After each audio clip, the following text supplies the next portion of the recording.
안녕하세요. 조현 목사입니다. 코로나 시절 어떻게 잘 견디고 계십니까? 저도 이발을 좀 해야 되는데 코로나 때문에 이발소를 갈 수가 없군요. 예, 조금 좀 더벅합니다만은 오늘은 사도행전 6장을 한번 읽어보겠습니다. 아나니아와 삽비라 사건 이후에 교회에 직면한 두 번째 어려움, 하지만 이 어려움을 어떻게 현명하게 극복해 나가서 교회를 더욱더 단단하게 만들어 갔는가, 참 놀랍죠? 그 놀라운 이야기가 있습니다. 자, 사도행전 6장입니다. 그때의 제자가 더 많아졌는데 헬라파 유대인들이 자기의 과부들이 매일의 구제에 빠짐으로 히브리파 사람을 원망하니 열두 사도가 모든 제자를 불러 이르되 우리가 하나님의 말씀을 제쳐놓고 접대를 일삼는 것이 마땅하지 아니하니 형제들아 너희 가운데서 성령과 지혜가 충만하여 칭찬받는 사람 7을 택하라. 우리가 이 일을 그들에게 맡기고 우리는 오로지 기도하는 일과 말씀 사역에 힘쓰리라 하니 온 무리가 이 말을 듣고 기뻐하여 믿음과 성령이 충만한 사람 스데반과 빌립과 브로고로와 니가도르와 디몬과 바메나와 유대교에 있게였던 안디옥 사람 니고라를 택하여 사도들 앞에 세우니 사도들이 기도하고 그들에게 안수하니라. 아멘. 예. 우리가 흔히 일곱 집사라고 이야기를 하잖아요. 그때의 제자가 더 많아졌는데 우리가 성령과 지혜가 충만하여 칭찬받는 사람 7명 안수하여 세우겠다. 이렇게 말을 합니다. 그리고는 이제 7명이 선출되는 이야기가 등장하죠. 원래 뭐 교회도 되게 직분이 이제 집사 직분이 많잖아요. 디아코노스라는 건데 이 디아코노스가 원래 이 식탁 옆에서 봉사한다 그런 이야기 아닙니까? 근데 여러분 우리가 오해하지 마실 것은 여기 등장하는 6장에 등장하는 우리가 집사라고 알고 있는 7명은 교회 지도자들입니다. 그러니까 우리가 지금 보는 어떤 그 집사의 의미 교회 안에서 여러 가지로 뭐 집사들이 교회 안에 뭐 늘 그냥 많으시잖아요. 대부분 그냥 교회 안에서 어떤 직분들을 감당하고 교회 역할들을 이렇게 맡는 분들이지 원래 이 초대교회 집사의 의미 그 교회 지도자들은 아니었으니까.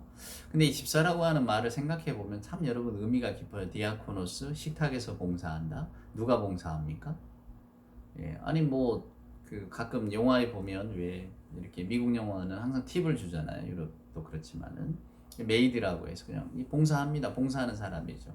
근데 그걸 말하는가? 그럴 리가 없죠. 그분들은 봉사의 대가를 받잖아요. 근데 디아코노스는 식탁에서 봉사한다는 것은 봉사의 대가 없이 받는 겁니다. 누굽니까? 어머니죠, 어머니. 우리 예수님이 말씀하시잖아요. 인자가 온 게 섬김을 받으려고 온 게 아니라 섬기려고 왔다고. 그게 디아코노스 안에 다 들어있는 겁니다.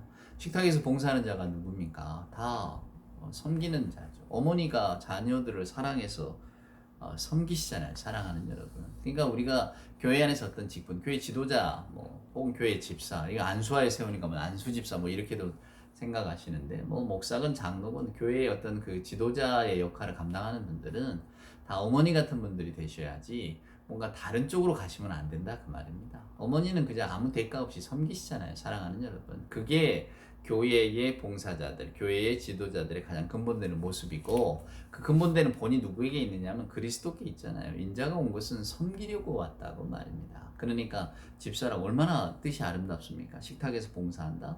어머니가 자녀들에게 밥을 차려주는 마음으로 뭐 어머니에게 미운 자식이 있겠어요. 다 그저 먹여야 될 자식이고 아무리 말을 듣지 않아도 그냥 내가 따뜻한 밥 한 끼를 먹여야 될 자식 아니겠어요. 그 마음으로 우리가 누구를 대한다면 사랑하는 여러분 세상에 뭐 적이 어디 있겠습니까? 이 세상이 너무 아름다워지겠지. 우리가 그 모습을 다 잃어버려서 사랑하는 여러분 지금 이렇게 살고 있는 것 아니겠어요?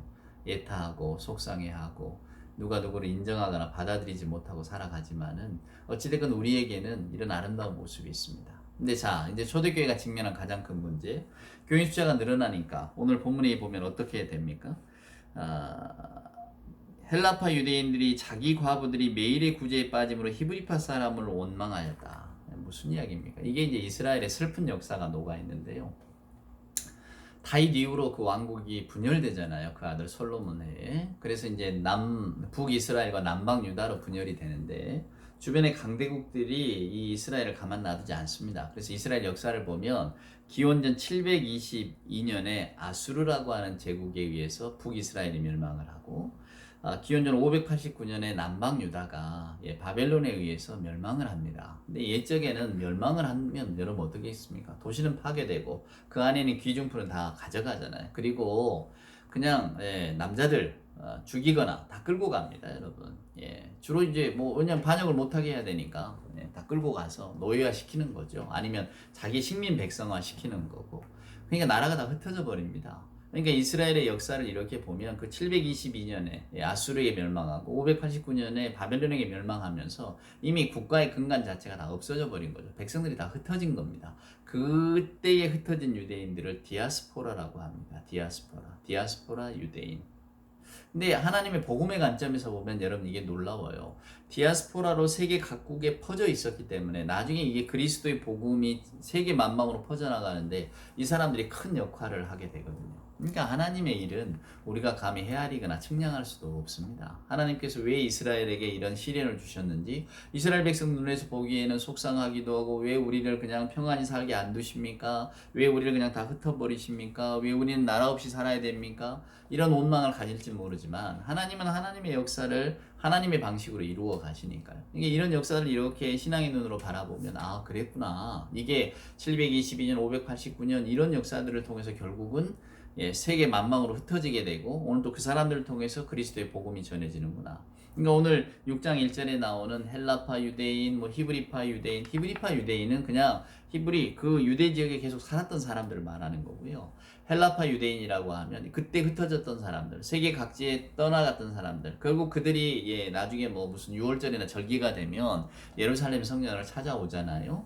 근데 이제 그때 당시 교회 역사를 보면 특별히 헬라파 과부들이 많았대잖아요. 자, 몸 붙일 데 없는 여자들이 또 뭐 떨어져 살다가 이제 나중에 돌아올 곳은 고향밖에 없지 않겠어요. 그러니까 그냥 그때 예루살렘을 향해 돌아와서 살고 있던 이 가난한 여자들이 많았던 모양입니다. 근데 이제 교회가 생기니까 거기에서 이렇게 그 교회 생활을 같이 했을 것 아니에요. 그러니까 슬픈 역사를 안고 어디 의지할 데가 없고 살아갈 길이 막막하고 그래서 결국은 그냥 고향으로 돌아가자, 나오미처럼 그냥 고향으로 가자, 고향으로 돌아온 사람들이란 말이에요. 그들이 교회 생활을 할 때에 이제 기존에 계속해서 유대 예루살렘에 살았던 사람들도 있었겠지만 이 헬라파 사람들도 있어서 정말로 교회가 예수 이름으로 그냥 이렇게 막 그 모두가 다 섞여 있는 교회가 아니겠어요? 근데 놀랍죠. 사람이 사는 곳에는 반드시 차등이 생겨나고 차별이 생겨납니다. 요즘 우리 사회가 늘 공정, 뭐 정의 이게 화두잖아요. 이게 잘 안 이루어지기 때문에 항상 마음에 소망이 있는 것 같아요. 공정해야 된다. 누구에게나 다 그게 선한 일이지만은 어디 공정이 인간의 사리사욕 때문에 이게 다늘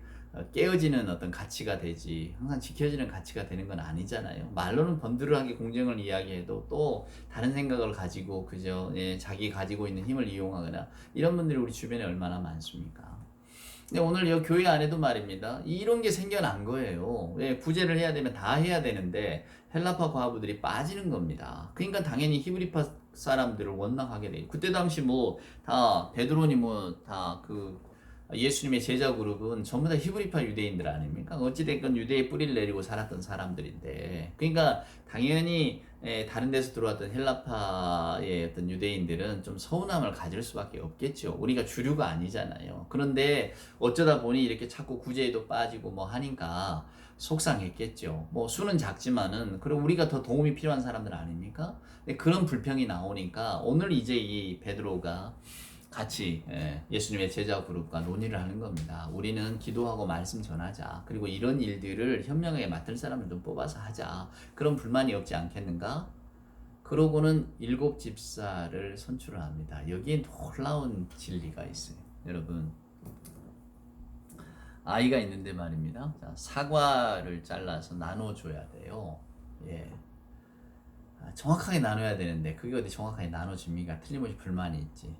어떻게 나누게 하실랍니까? 자를 갖다 대고 딱지해서 하실랍니까? 두 아이가 있다면 한 아이에게는 자르게 하고 한 아이에게는 먼저 선택하게 하는 겁니다. 그럼 공정하겠죠. 아마 자르는 아이는 최대한 공정하게 잘라고 애를 쓸 겁니다. 왜냐하면 잘라놓고 자기가 먼저 가질 수는 없으니까. 내 쪽으로 쪼갰다면 어찌됐건 가장 자른 아이는 마지막에 가지게 하는. 놀랍죠? 저는 지혜라고 생각합니다. 오늘 초대교회에 그런 놀라운 일이 일어난 겁니다. 오늘 7사람의 이름을 보세요. 스데반부터 시작해서 전부 다 헬라파 유대인입니다. 놀라워요. 초대교회의 절대 다수를 차지하고 있는 게 히브리파 유대인일 텐데, 즉 뭐 유대 예루살렘 다 거기서 뿌리 내렸던 사람들 아니겠습니까? 근데 오늘 이분들은 흔히 우리가 말하는 혈연이니 지연이니 학연이 이런 것들을 다 뛰어넘어 버린 거예요. 교회 지도자를 세우라고? 좋아요. 우리 헬라파 사람 세울 거예요. 무기명으로 투표했겠지.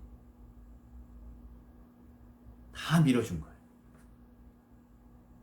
아마 이런 교회가 있다면 요즘 뭐 아주 화제가 되겠죠. 교회 직분자들 세우는 것, 때로는 교회 시험 드는 일이기도 하잖아요. 서로 이제 교회 안에서 뭔가 직분을 가지고 자기도 어떤 역할이나 자기 존재 가치를 인정받으려고 하니까. 그러니까 때로는 이렇게 그냥 이렇게 멀리서 오랫동안 신앙생활 안 하다 갑자기 들어와서 이렇게 몇 년 지내던 분들이 되기보다는 오랫동안 그저 친족 많고 또 오랫동안 얼굴 봐왔던 이런 분들이 되게 교회 지도자로 선출되는 경우가 많이 있지 않아요?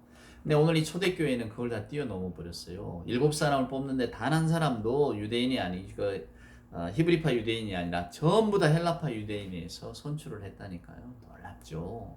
제자들은 대부분이 다 물론 히브리파 유대인이야.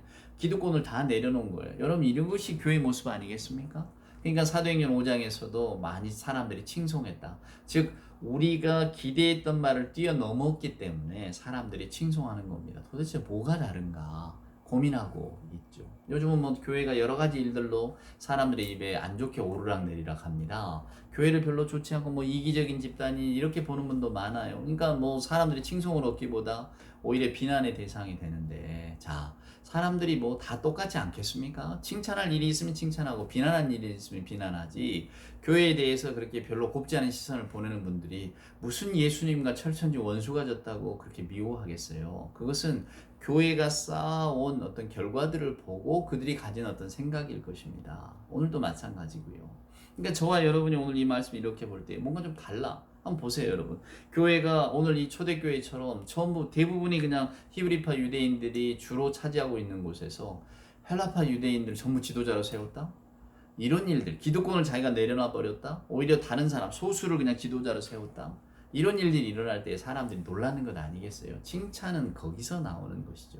그래서 오늘 이 초대교회가 놀랍습니다. 그리고 이 초대교회가 나왔던 이 헬라파 이 유대인들 가운데 지도자 중 한 사람 스데반이 놀라운 사람이 또 등장하잖아요. 이제 제가 다음 시간에 스데반에 대한 이야기를 할 터인데, 스데반의 설교를 이렇게 읽어보면 베드로의 설교하고는 비교가 안 됩니다. 정말로 아주 철저한 성경적인 어떤 지식을 갖고 논리 정연하게 그리스도의 사역에 대해서 증거하는 모습을 보여주거든요. 그가 뭐 교회 안에서 역할하니 몇 년이나 됐겠습니까? 근데 그는 그렇게 놀랍게도 하나님의 사랑과 하나님이 주시는 어떤 그 은사를 가지고 자기 역할을 잘 감당했죠. 근데 만약에 이 초대교회가 보통 사람의 관습을 그대로 가지고 있었다면 스데반이 교회 지도자로 선출될 수 있었겠습니까?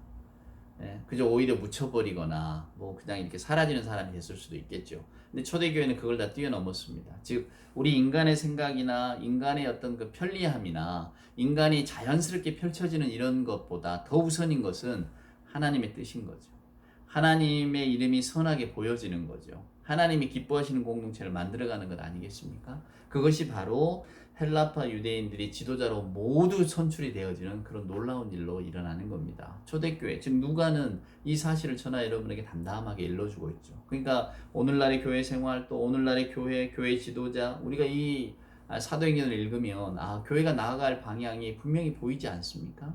이것을 우리가 놓쳐버리고 잃어버렸기 때문에 세상의 칭송을 듣기보다 오히려 세상에서 이 교회라고 하는 집단이 어찌 저런 집단이 되었는가 라고 하는 지탄을 많이 받고 있는 거죠. 속상하지만 또 속상하면 그만큼 해결책이 나오지 않겠습니까? 우리가 사도행전을 읽는 이유도 거기 있겠죠. 그래서 오늘 사도행전 6장의 말씀을 읽으시면서 놀랍다. 정말 초대교회가 이런 모습을 갖고 있었구나. 그러면서 이 교회가 든든히 서갔구나. 이것이 하나님의 은총이구나. 한 번 더 생각하는 복된 하루가 되시기를 바랍니다. 언젠가 우리에게도 이런 아름다운 교회를 그저 너무 흔하게 찾아볼 수 있는 시대가 오지 않겠습니까? 그때를 위해서 같이 교회를 위해서 기도하십시다. 오늘 하루도 주 안에서 평안하시기를 소원합니다.